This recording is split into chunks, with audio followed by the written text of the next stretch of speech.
มัดไว้ในนี่นี่มัดไว้ในเครือนี่แล้วก็มาอยู่นั่นน้ำนี่มันบ่แห้งนะน้ำวนไปวนมาแต่เขาจะว่ามันพัดแล้วตอนนี้ก็คือทั้งเรือทั้งจักรเลย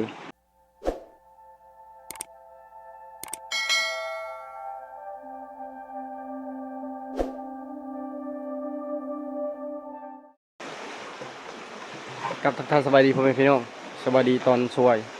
ตอนนี้ก็คือว่าสิเข้าป่าไปยามแห้วแต่ช่วงที่กำลังเก็บเครื่องนะเก็บเครื่องเมียนเครื่องเลยเขาโทรมาบอกว่าเรือเสียแล้วเรือบ่เฮียงนำพัดไปแล้วแต่บ่ฮู้ว่าพัดไปทางใดคือลงฮอดพี่กับบ่เห็นอลีเพราะว่ามื้อนั้นบ่เฮียงมัดไว้ในนี่มัดไว้ในเครือนี่แล้วก็มาอยู่นั่นน้ำนี่มันบ่แห้งนะน้ำวนไปวนมาแต่เขาจะว่ามันพัดแล้วตอนนี้ก็คือทั้งเรือทั้งจักรเลยมันสิเป็นซ้ำซากแล้วนี่แต่ก่อนก็เป็นอันนี้แหละแต่เมื่อก่อนน่ะบ่น้ำแห้งพอมื้อนี้น่ะน้ำไหลแห้งอะดิแต่บ่เฮียงออกจากป่าบ่หยุดบ่เซาเลยมื้อใดก็ฝนตกแบบต่อเนื่องเลยนะเฮาบ่กล้าเอาคือเฮานำไปเบิ่งแถวนี้สุดแถวนี้บ่เห็นแล้วก็จึงขี่เรือเลาะไปทางใต้พุ่นแหละหายืมเรือเขาเจ้าไปนำหาเบิ่งนำนี่โอ้ยพี่น้องเอ้ยมื้อนั้นบ่เฮียงมาสอนปลาแก้วนี่มันไปหั่นมือทมิดนั่นเฮาไปป่ากลับมาแต่ป่าเลยมื้อที่2บ่เฮียงกลับไปหาตึกปลาแก้วกับมัดไว้อย่างดีนะบ่เฮียงเองเป็นคนมัดแต่ว่ามันไปได้ตอนใดไปได้จังใดแบบนี้นะบ่เห็นเลยได้แล้วบัดนี้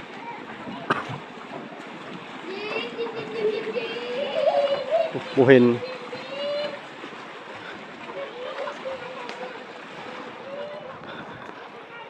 ใจหายใจคว่ำมืดตอนนี้พี่น้องเอ้ยกินข้าวบ่ทันได้อิ่มพอบ่เฮียงว่าสิไปยามแห้วนะมื้อนี้มื้ออื่นยังข้าวเวียกแล้วก็ข้าวเวียกก็บ่ปานใดแต่พายุนั่นแหละเฮาบ่กล้าเสี่ยงนะถ้าว่าอยากเซาเฮือใหญ่เขาเจ้าก็มันแพง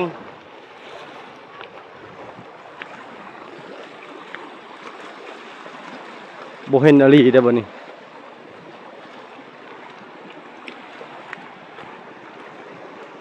แสดงว่าบ่มีไผเอาไปนี่แล้วทางเรือทางจักรบัดนี้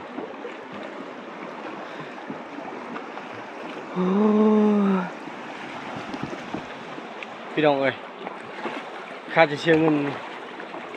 ทางเรือทางจักรเมื่อวานนี้นะบ่เฮียงไปเมืองเวละเมื่อวานนี้นั่นไปเบิ่งว่าจะไปเบิ่งอุปกรณ์ลิ้นนี่แหละคิดว่ามันโอเคก็สิจัดแต่ว่ามันเก่าหลายปีโพดแล้วเฮาก็เบิ่งก็น่าจะบ่คุ้มค่าก็เลยบ่มาเดือนเมื่อคืนนี้ก็12 โมงกลางคืนค่าน้ำ2 บ่อนรถไปบ่ได้คือตอนนี้นะหาเลาะสุดเลยทีนี้บ่เห็นคือว่าเฮือเฮานี่แม่นนำเอาไปนำพัดไปอลีเขาบ่ได้เว้าลิ้นเขาบ่ได้เว้าหยอกพัดไปอลีมีแต่ขี่เฮือเขาเจ้านะทางนำหาทางพุ่นแหละทางใต้พุ่นแหละ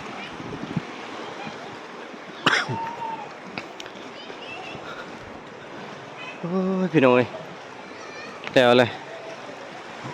หาในเสียเงินนี่แหละบัดนี้ทางเฮือทางจักรพร้อมใส่เฮือบ่ฮอดใส่ไปพ่อพังสวัสดีพ่อพังไปทางไหนเดินเจ้านะใส่แต่เบ็ด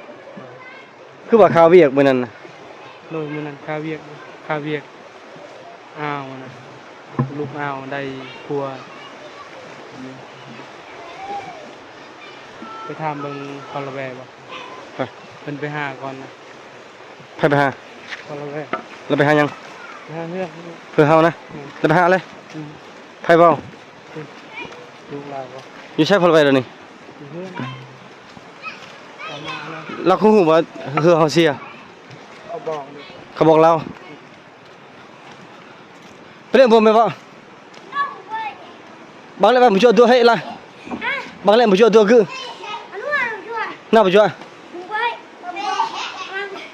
น่าอันตังNgười ta vừa đưa hơi pin, chú lệ ra đường được không? Cá chắc em vậy.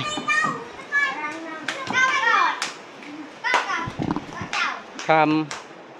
น้องๆลานๆเพิ่นกับบ่ฮู้นะเพราะว่าคือมันเป็นจังซี่พี่น้อง เดี๋ยวนี้บ่เฮียงน่ะทรงจิตทรงใจหนึงก็ยันแบบว่าคนยืมแหละคนอันแบบว่าคนเอาไปแหละเขาบ่ได้มัดแน่นบ่แต่ว่าบ่เฮียงมัดนี่2รอบแล้วก็เสือกเป็นเสือกอันทรายอันหัดอันน่ะมันหนาพี่ประมาณ3หรือ4นิ้วนี่แหละบ่ขาดง่ายแล้วก็บ่เห็นห้อยขาดห้อยหยังมีแต่หายืมเพื่อพอเราแวะแล้วก็พุ่นแหละลงไตพุ่นแหละ2หาเดี๋ยวไปเอาเลย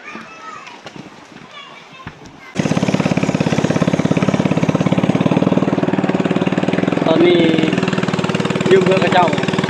เพื่อนให้พอเราแวะมัดไว้ปุ๊บอยู่ทางใต้พุ่นแหละถ้าไปนำเอามือเช้านี่จะได้กระทำเข้าใจ2คนทั้งให้พอเราแวะแล้วก็ให้โทสมัครให้เชื่อโทสมัครเพิ่นยินบ่คือบ่เฮียงนำผ่านไปแล้วจะเพิ่นก็แล่นไปเอาแล้วก็มัดไปอยู่ใต้เลยแล้วบ่เฮียงกับบ่ทางแล้วก็มีน้องคนหนึงอยู่บ้านกิลีนเนี่ยเพิ่นพาไปเอาคืนน้ำนี่แห้งหรือน้ำนี่เพิ่งน้ำเซนี่ก็แห้งว้าน้ำนี่น้ำน่ะเพิ่นปล่อยน้ำเขื่อนแต่วันที่11มื้อนี้เป็นมื้อที่4แล้วก็จะปล่อยเลยน้ำมันไหลแห้งเบิ่งน่ะ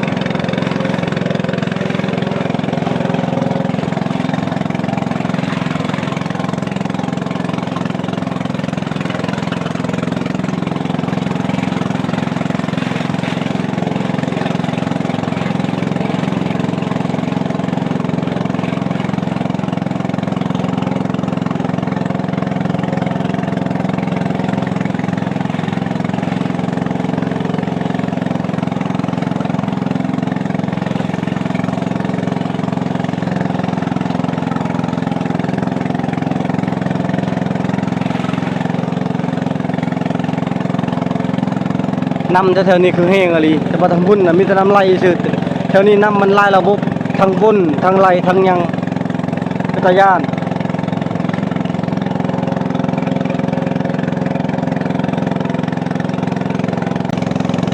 เพื่อที่2ลำแล้วมายอดไว้อยู่พี่เบิดนี่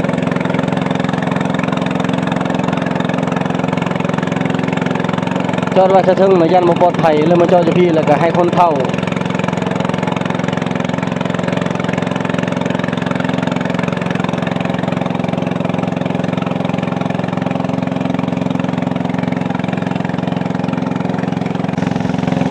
จะบอกว่าเท่านั้นแหละก็จะมันไว้นะน้ำสนีก็ยังไหลแห้งคือเก่าสนีนะ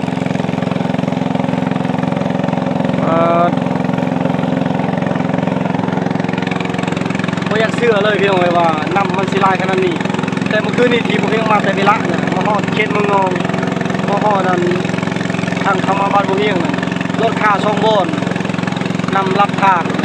ค่าน้ำลงกับฮอดสมุงปลายนี่เห็นแล้วคิดว่าทางนั้นโมเมนต์พังมุนีเห็นแล้วโอ้ดีใจเด้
ใครแต่ว่ามีสะบันเก็บไว้ให้อีกอย่างก็คือมันยังหนายังแน่นนะมันเลยบ่แตกบ่หยังนำพัดไปอุ๊ยตอนนี้ได้เอาไว้มาจอดไว้มื้อนี้อีกบางแล้วบ่เห็นจอดตรงนี้กุกให้นี่นำมามื้อนี้นำมาบัดเดียว ตอนนี้คือนำก็เริ่มลดลงแล้วกินนำมานำขึ้นคักเลย แต่นำเคลื่อนเขาก็ปล่อยแห้งคือกันอ่ะกลับบ้านนี่พุ่นแหละกลับไปเก็บเครื่องเก็บของก็สิได้ออกมาก็สิได้ออกมายามแห้งตอนแรกๆพุ่นแหละสุดท้ายก็บ่ได้ไปปลาซ้ำพี่น้องเอ้ยพอดีตอนนี้ก็บ่าย3 โมงแล้วพอดีเอาเรือขึ้นจอดเรือสระน้ำทุกอย่างเรียบร้อยแล้วก็คือบ่ได้ไป แต่ว่าบ่เห็นมาเห็นความดีความใจดีของสถาบันเงินลีนก็คือ เมื่อเพิ่นฮู้ว่าเรือบ่เฮียงน่ะนำพัดไปแล้วนะเรือมันลอยไปแล้วแล้วก็มีไอ้พลแวก็คือไอ้ฮักไอ้แพงที่บ่เฮียงไทยเพิ่นหลายๆเทื่อแหละมื้อนั้นก็ไปพอเพิ่นอยู่พุ่นเพิ่นหากินแล้วมือไปทำปลาแก้วบ่เฮียงก็ยอกเพิ่นนะไอ้พลแวเป็นคนฮักแพงอยู่บ้านเงินลีนแล้วก็ไอ้เสี่ยวก็คือเป็นเสี่ยวของไอ้บ่เฮียงอันพอสมัครกัน2 คนนี่ที่ว่าเอาไว้คันบ่แล้วก็จักไปทางใดนะคันเวลามันลงไปทางใต้ก็สมมุติคนอื่นเห็นคนอื่นเก็บก็ต้องเสียเงินต้องไถเอาคืนคือวังกรนั่นแหละอันนี้นะถ้าว่าบ่เฮียงรอบคอบบอกก็ยังว่าบ่รอบคอบพอเพราะว่าเมื่อวานนี้นั่นคือประมาณ12 โมงพอเมื่อวานนี้นั่นเริ่มแต่เมื่อคืนนี้บ่เฮียงติดภาระอยู่บ้านก็คือลูกของลุงหั่นเพิ่นเอาผัวก็คือมีพิธีงานอยู่บ้านนั่นแหละเขาทางนี้ก็ส่งนางทางนั้นอภัยก็ซอยเวียกเฮ็ดลาบปูลาบปันนี่บ่เฮียงบ่ได้กินข้าวนำมีแต่ซอยเวียกแล้วก็อยู่เฮือนติดกับเพิ่นลาวเพิ่นนั้นคนหนึงแม่นเสียชีวิตอันน่ะพี่น้องอยู่ในบ้านก็เลยติดภาระตอนนี้แต่วางก่อนอันนี้ประมาณ2 มื้อ2 หรือ 3 มื้อแล้วบ่เฮียงชวนบ่พางก่อนว่าชวนไปป่าไปยามแฮวนะเพราะว่าเป็นมื้อที่3แล้วบ่แม่นนะเป็นมื้อที่4มื้อที่3แม่นบ่เฮียงไปไปช้อนปลาแก้วหั่นเพราะเฮาอยู่ป่าก็เป็น2 มื้อแล้วบ่ได้ไปยามนะใช่ปะแล้วก็อันมื้อที่3แม่นไปช้อนปลาแก้วมื้อที่4ชวนบ่พางแหละเพิ่นว่าติดภาระเรายังบ่สามารถไปได้อยู่คันไปยามแล้วก็กลับมานอนบ้านได้แต่ว่านอนป่าบ่ได้ก็เลยว่าคันไปแล้วมันเสียเที่ยวนะเสียน้ำมันก็เลยว่าคันเจ้าค่าเวียกก็บ่เป็นหยังบัดนี้ไปชวนบ่เดือนเพิ่นก็ค่าเวียกคือกันเพราะว่าผู้เสียน่ะเป็นน้องทางเมียเป็นพี่น้องทางเมียนะเป็นน้าบ่าวของเมียบ่เดือนนั่นก็เลยบ่เดือนก็ค่าเวียกปะบ่ได้อยู่บ้านเดียวกันก็เลยโจะบ่ได้ไปแล้วก็มื้อต่อมาเพิ่นก็เสียก็บ่ได้ไปเลยเมื่อวานนี้ไปโปรงศพไปส่งสังฆารก็บ่ได้ไปเลยเมื่อวานนี้อยู่ลาบ่ได้ไปทางใดบ่เฮียงก็บ่ได้กล้าไปคนเดียวไปจำแฮวนะลมแรงพายุเข้าก็ติดภาระแน่ทีมงานเฮานั่นไปคนเดียวบ่ได้ก็เลยเมื่อวานนี้พาสาวหมอนลงไปเมืองเสโปนแล้วก็ไปฮอดเมืองเวละสู่ชนขนาดเลยกลับมาฮอดบ้านก็พอดีเที่ยงคืนนั่นน่ะ12 โมงปลายๆคืนนี้จังฮอดก็ว่าสิไปมื้อนี้ตื่นเช้ามาก็บ่เฮียงยังเมื่อยแน่ว่าสิไปก็พอดียินข่าวว่าเรือนำพัดไปอะนะยังใครที่ว่าได้คืนแต่บ่เฮียงก็ใจหายใจความแบบว่าคันเรือเสียก็เรือก็ลายแล้วทางจักรอีกก็เป็นเรือก็เป็นอันหนึงที่ว่าเป็นยานพาหนะให้เฮาในการ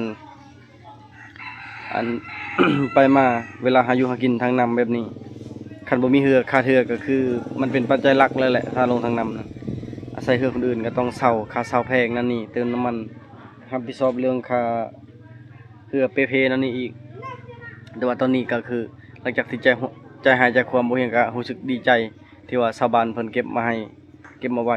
ก็คือเรือนั้นบ่เป็นหยังยังอยู่ในสภาพเดิมแต่ว่าเสือกนั้นหลุดเชือกที่เฮามัดในเรือนั้นหลุดเพิ่นเว้าน้ำมันเต็มมันน่ะเพราะว่าฝนตก